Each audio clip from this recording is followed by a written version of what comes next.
For Sunday, May 15th, you found the Georgia Gang. Topping our agenda this morning, unisex bathrooms come to Georgia by order of the president. The MARTA budget is balanced, no fare increase, but big plans. And we've got primary elections just a few days away. It's all coming up on the Georgia Gang. From the Fox 5 studios, the Georgia Gang starts now. And we're glad you could be with us on this mid-Sunday in May. Sometimes you think, no, this isn't happening. No, that's just a pipe dream. No. Well, sometimes it is under this president of the United States. Late this week, the president sent a letter to every school system in the United States saying that if transgender students want to use the bathroom of the other gender, that student may. Now, you think, okay, we're talking about a big national pipe dream. No. We're talking about Fannin County, Georgia, where just this past week in the Georgia mountains, the school system convened a meeting of parents to discuss how their transgender students, if they have any, they didn't say they did, if they have any, will use the bathrooms. And that's dragged in Speaker of the House David Ralston, who represents that area. And Phil, I'm sure he's real happy in the middle of a re-election campaign to have to confront the craziness of a socialist president. Oh, please. Well, you know, Barack Obama said he would transform America, and this is part of it, and especially since last summer's Supreme Court decision when traditional marriage took a hit, you knew then that you would see a lot of this, and the law needs to be catching up with what is happening, and so thus the president, as you say, send his order out Friday. But I think the main thing we all have to think about, and this is where the law has to catch up, is privacy. You know, we've got to safeguard privacy. Well, maybe that means that they'll have to put more stalls in the men's room, huh? That could be. Well, no, that could be. I mean, but it's a ridiculous thing. People are just going to the restroom. Should we rip out all the urinals? You know, No. I didn't. It didn't occur to me that the President of the United States, though he will certainly possibly get that opportunity, is serving currently on the U.S. Supreme Court. When that decision was handed down, it was based on the U.S. Constitution. It is not Barack Obama and any socialist president who is advancing these policies. It didn't say anything about is bathrooms the United either. States Jeff. Constitution Jeff. that's advancing these policies. Neither the Constitution nor that Supreme Court ruling mentions bathrooms. This is craziness. But This it is social mentions engineering equal- nuttiness. I think that it mentions something called due process and equal protection protection under under the the law. The Civil Rights Act of Exactly right. 1964 is very specific in what groups it extends protections, and those would be groups by race and sex. And Dick is Well, right, how and that's what about- the but how Obama about administration is the basing That's it on. man and woman. Constitution? What That's about man and Gender, woman. and that's what this is. This is identifying The word gender isn't in there, it's and sex. defining gender. I thought you liberals under were the for US privacy. Constitution. Gender is a It's not grammatical about term. liberal versus conservative. It's about what does the U.S. Constitution No, it's about how you say. interpret it, and that's what part of this election is about. And that's for what I'm presidents, how saying. you interpret No, it. no, not this president. You'll twist it Not anyway this to interpret president. it. Yes. This court, this Supreme Court ruled that same-sex marriage is constitutional under the law, under the U.S. Constitution. Right. And so you apply guidelines, as the Justice Department is doing, and the U.S. Office of Education, Department of Education Civil Rights Office is doing, that are consistent with that Supreme Court decision. That's Exactly. all You know, they're I've doing. heard them That's say for right. years they didn't like certain The court civil- decisions, and they had, you know, so you know, Well, be yeah. consistent. Be Well, consistent. we'll be By that consistent. logic, the Civil Rights Act of 1964 should demand that I be an NBA free agent eligible for $30 million a year in salary, that I should be Al Horford, except that I'm not. I'm 5 feet 11 inches tall. So this is ridiculous. None of that is in the Constitution. None of that is in the Supreme Court decision regarding homosexual marriage. Well, I None would of it. submit Equal that protection you are under the law. not 5 feet 11 inches tall. I used to be. Well, I would. And beyond that, I mean, what happened with the Loving decision in the 1960s? Well, which are you was a comparing Supreme that Court to decision. transgenders? Yeah, That's I a am. It's stretch. all a civil rights law, absolutely. And the Loving decision made interracial marriage legal, You which know, it was I not think in I the think that Confederacy. should have been all along. each state is Exactly. going to, again, it's federal overreach. Obama is an expert at federal overreach. We're talking and about let the Supreme states Court handle this. decision. Would be my last. We're talking No, about no, no. the Supreme, maybe The the states- Supreme Court decision was federal overreach. It was overreach of their constitutional prerogative. I mean, the same thing was said in 1954, right? And so when Loretta Lynch draws those kinds of parallels, they hold true. I mean, we've got to move Loretta on. Lynch ought to be looking at We ought to- Hillary Clinton not at how many urinals We ought to, in the we, ought bathroom. to, we ought to move on, apply the law equally, and if we apply the U.S. Constitution, this is the result that we get. We ought to be applying common sense, whether it's Fannin County or anywhere else. George Exactly. Washington, Thomas Jefferson, James Madison, James Monroe, and the boys. Now, they were all boys, that's right. But they never really thought there was anything called transgender. You know, Well, they never thought women were equal to men either. we have another story in Georgia, of course, where there's a homeless center that has attempted to accept a same-sex couple with children. The children, this family is homeless, and folks are turning away from them. And A couple of churches withdrew. A couple of churches have Due to sincere withdrawn. religious objections. And you know, that is their private right. But the government, when you're talking about government action, you're talking about a public school system, you have to apply the law. It's not a matter of private action, as it is in that case in Georgia. It's a difference. I'm going to wrap this up. There are a million emails going around about different ways of labeling restrooms now in the era of Obama and total craziness. My favorite was it just had a thing that said restroom, whichever. And it could be, it should be. I mean, that's been the hope. You know, how many times have women gone into the We are men's room racing when there have been Judeo-Christian lines wrapped civilization. around? What? We are racing Judeo-Christian civilization. We are racing No, we're the great finally work. living it out. We're finally implementing we love are your neighbor racing as the work yourself. of all the world's great religions in fostering social order and philosophy. It is a tragedy that this president is allowed to play games with a stroke of a pen on something that is deeply personal as going to the bathroom. And it's going to Or backfire. showers or locker rooms or what have you. It's going to backfire and it'll be a big election issue. Well, back to more mundane stuff. In the state of Georgia this week, the Board of Regents, one of Phil's favorite targets, voted to freeze student fees. I was glad to see that. Really what they're after is freezing the athletic fees, correct? That's right. And as you know, they froze the tuition, which was a good thing earlier. And so I think they're trying to get a handle on this. And of course, you know, the emphasis is supposed to be on academics and not on athletics. And so this was to bring that into line. Yeah, and we can also move then to another of your issues, touchstone issues. I guess I've got my own now. but you, the Board of Regents met when they did that freeze. And of course, they were greeted by the usual cacophony of protesters who are illegal aliens who would like to go to school under in-state tuition. I'm losing my sympathy for that group. Well, and you know, we don't really always have to bring this up because they're going to do this every month to get media attention. But I will say this, and you've heard me say this, it's a question of following the rules and fairness because they're taking, these illegals are taking slots from citizens and legal residents, if you bring them. And you know that. You never addressed my point. I think it's more case You never addressed the point of stealing slots. A long history of bigotry in Georgia, and this is the latest example and the latest target of that bigotry. When you got somebody like a fellow aliens. Yes. Let me name one. Salvador Alvarado came here when he was 7 years old, an excellent student, graduated near the top of his class in Gwinnett County, and could not go to school as an in-state. There were schools available to him. Tuition. I'm sorry. There were schools in-state available to him. He couldn't go to Georgia or Georgia Tech. He would have to pay out-of-state tuition. That's true. And of course, but look at what happened. So somebody in South Carolina and Tennessee, they have to pay out-of-state, and he gets to pay in-state? Oh, that's fair. He's been here since 7 years old. Since he was 7 years old, he matriculated through the Gwinnett County school system, a public school system. He was given free tuition then, wasn't he? Yes. What's the difference when he gets to post-education? I'm getting the rap on this. But no. Here's the real point. This kid is you're going to for go. opening up to this everybody. kid is going to go. Got a scholarship out of state. Is he going to bring his talent back to Georgia? No. And we're going to lose a lot of it because we're still stuck in our bigoted. So you're with John Kerry.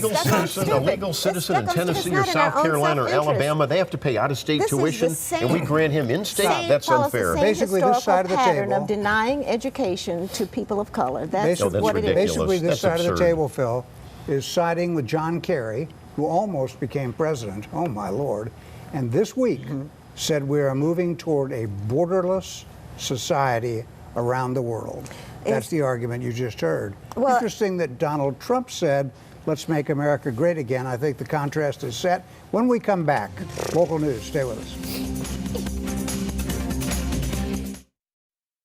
Have a question or comment for the Georgia Gang? Visit their website at fox5atlanta.com. Before we get to local news and the political primaries coming up, I've been trying to get this in for about 3 weeks.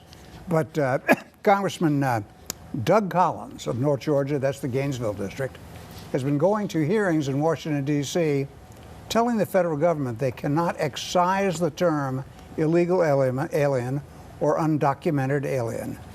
Doug Collins is saying the political correctness has got to stop. That's what they are. They're illegal. Well, and also in the federal criminal code, Right, it's here a we go. legal term. Illegal alien is a legal term.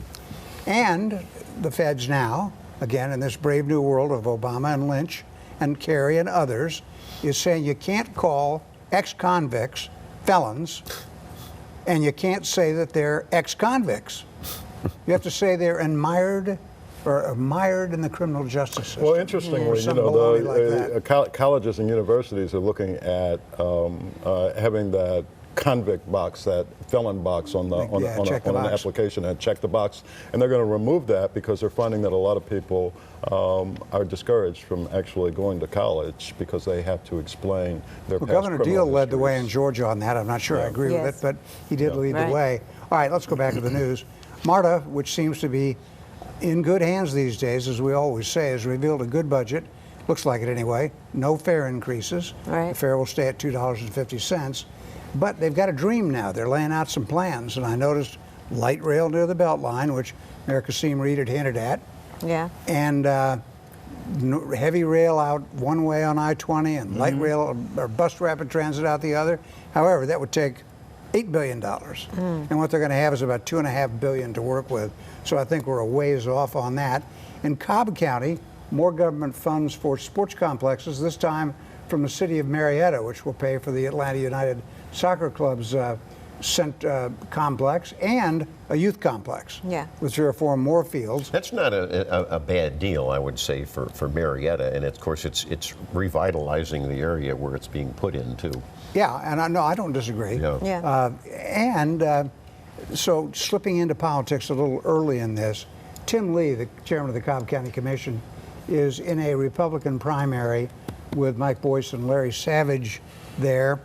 And this week he opened up, he and the Braves, opened up the new SunTrust Park to the press. To tours. Right. Big tours. And you know what? You watch that, and it's so gorgeous.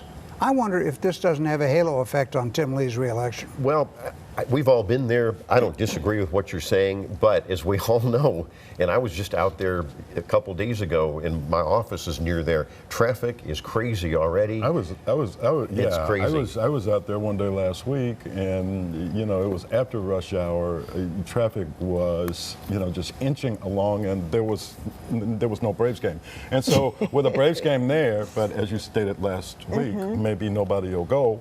Since it's the worst team in America as we Right. speak. Right. And could be the worst record in Ever. baseball In history. ever. Exactly right. And their owners have turned it into a real estate business. not It is. When you baseball. look Yes. at it, it is. That's exactly what it is. High-end stores, That's office right. towers, a Yeah, theater. they've turned it into a real estate business and a tax dodge. Now, Tim Lee is banking on the fact that there's $1 billion Tell us what you really of improvements in the area. We know that. So, will these $1 billion of infrastructure improvements and the bridge and all that, will that save the stadium? Yeah, and That's the question. And going back to the election too, I mean, I think the challenge was also about the way the deal came about, in secret and without public input.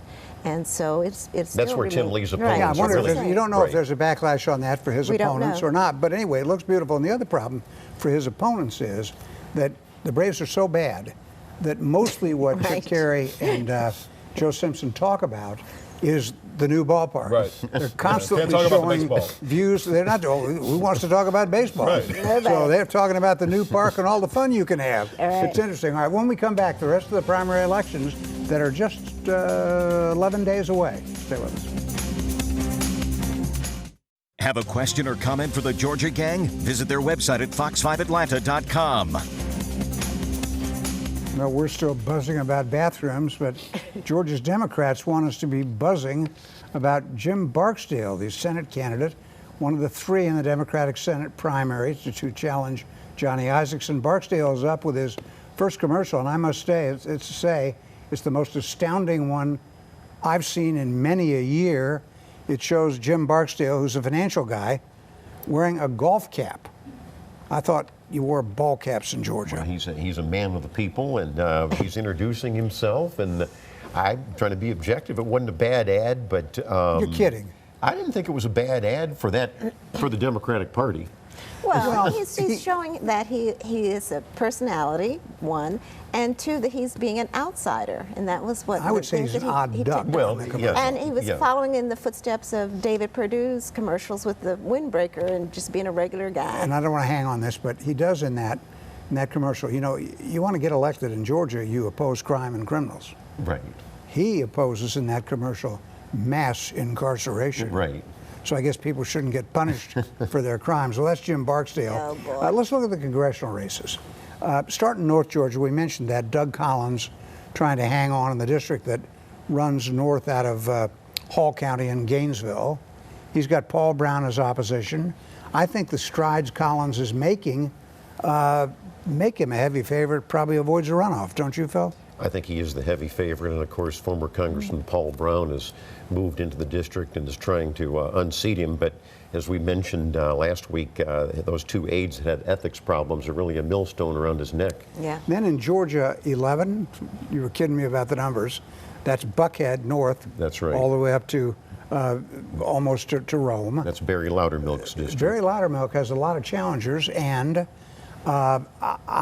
there's a lot of noise. He's got a convicted felon, thanks to Dale Russell on the I-team. We Billy know Billy Davis. Price. Billy Davis is a felon. That's always good.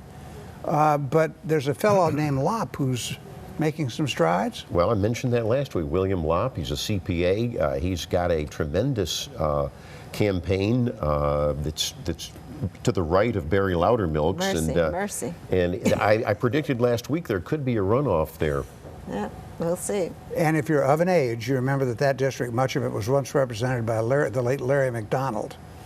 So getting to the right in that district is a challenge. Because Right. nobody ever got to the right of Larry McDonald except the Korean Air Force, but that's another story for those of you who want to Google it. Then turning to the district in the South and West Metro. It runs kind of from Noonan down to Columbus. They have to buy 2 TV markets. They have to buy Atlanta. They have to buy Columbus. Correct. And it's an open seat vacated by Lynn Westmoreland. Mike Crane, a state senator from Noonan, appears to be the leader there. Would you agree with that? Well, yes, that's the 3rd congressional district, although as I mentioned last week, keep an eye on Jim Pace. And Jim Pace is the first one up on TV in that. Right. And seems to have some money. Okay, now the legislature. Surprised to learn this week that Brandon Beach, who I thought his district was almost all North Fulton, come to learn, thanks to Galloway and the boys, that it goes all the way over into Cherokee, and it's predominantly Cherokee. And so Beach doesn't have the home court advantage necessarily in holding his seat. Well, that's right, and Brandon Beach has been a good lawmaker, but the issue is MARTA, Jeff, and there are more registered voters in his Cherokee County State Senate district. They do not want a MARTA expansion. He has been And, so courageous on the well, we'll issue see of if he transit. survives. His colleagues didn't think so. And getting transit up into the northern suburbs, So is where it's so necessary. So Right. Aaron Barlow That's his opponent. is challenging him on his push for MARTA and That's that sort of correct. thing. That's correct. All right. And then we've got some, as always in Georgia elections, oddities. You know, I love it. People who run for office who have no business, that sort of thing. For example, that guy, Billy Davis, convicted felon. Yeah, that's who I am. But that was a long time ago. Don't worry about it. In the box. Yeah. Yeah, you don't want people to know that. Yeah. In Dunwoody, you've got Tom Taylor, the state representative, who had a very well publicized DUI arrest. This week, the Crier, my newspaper, well, me, reported that that his opponent, Tom Owens, has had endless brushes with the law. And get this, he's not allowed unescorted entry into the state capitol by the Capitol Police. He's that volatile. Is Jeff on that list? Yeah, we ought to check. Stop. It says no I have entry to- without escort. I have to say, I have never heard of such a list, and I Yeah. think all 4 of us on the Georgia gang, with some of our opinions, I'm surprised we aren't escorted. Well, I don't know sometimes, how right? pervasive it is, but I've so never heard of that your one. choice is between the guy who messed up and the guy who's not allowed into the state capitol without an escort. We'll go in together, Phil, so that we can make some new Good. friends. Okay, See, that's now we'll see what happens. In a race you and I both follow in Brookhaven, Sandy Springs, there's an open house seat. There's an incumbent, Taylor Bennett, elected in a special election. He's a Democrat, challenged by three Republicans who hope to oppose him in November. And those three are all reasonably good candidates in a way. Megan Hansen, our former colleague here occasionally, Megan, I thought, would be the front runner. A guy named Alan Cole from the northern part of Brookhaven is challenging her. He's publishing lies about her, and it's we'll have all that in the crier this week. But then there's Catherine Bernard, who's been a fly in the Republican ointment for a long time because she's hard to classify. She's a Ron Paul type who voted for Obama and is running as a Republican. Well, I think you've framed it well. I think it's going to be a very tight race. There's obviously going to be a runoff. I'm thinking Megan has the edge. Just before we taped, Will Kramer, who's a Republican activist, filed a ethics complaint against Catherine Bernard. And Jeff, we're PR people, but Catherine could have handled that a little better if she could just explain, what she didn't do on her form. That would have been better, but instead she just personally attacked this fellow. So I don't know, that could hurt Catherine Bernard. In this strange election in Sandy Springs to replace Joe Wilkinson in the State House, Graham McDonald and Deborah Silcox, McDonald seems to have the whole Sandy Springs power structure behind him. Am I right in that? Well, I think it's fracturing. At first, we thought so. McDonald, of course, freshman Sandy Springs councilman, he quit his councilman job, which a lot of people don't like, to run for the seat. They're both attorneys, Deborah Silcox and McDonald. And Silcox has been hitting him hard for forcing Sandy Springs taxpayers to have to pony up for their own special election. So that's been hurting McDonald. Now, Jeff, to turn to you, Vernon Jones. Yes, the Vernon Jones is trying to regain a seat in the State House in a district that is in way east DeKalb and Rockdale County. It's a multi-candidate field. Vernon clearly would have the name ID.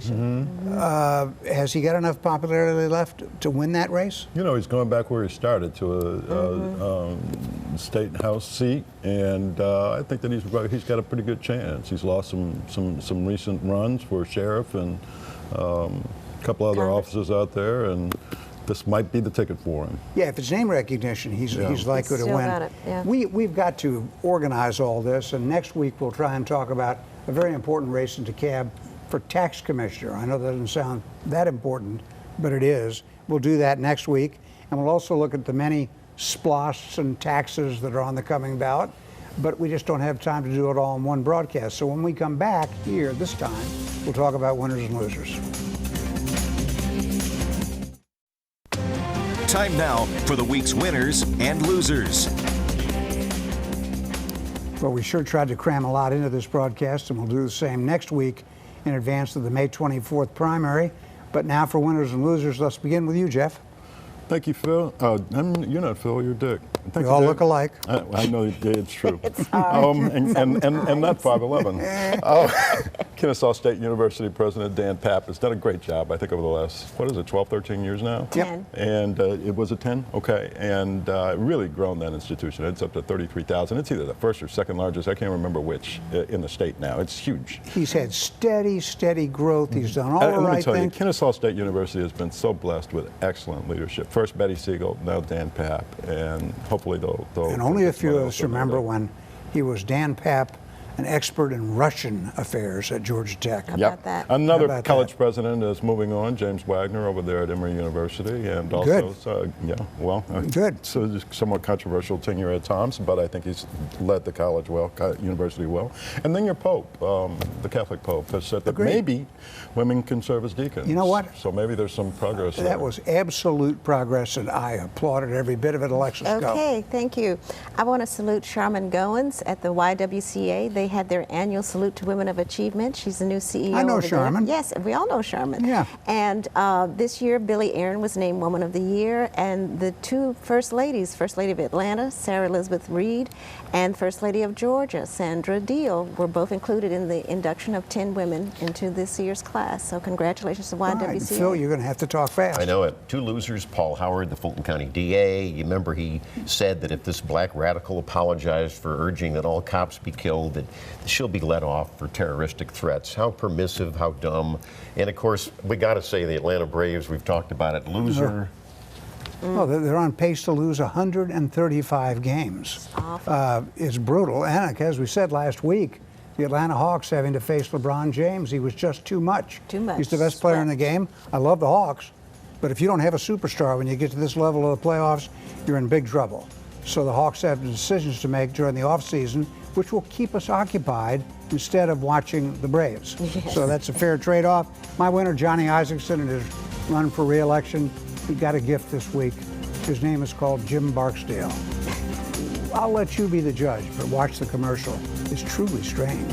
See you next week on the Georgia Gang. The opinions expressed in this broadcast are those of the panelists appearing in this program.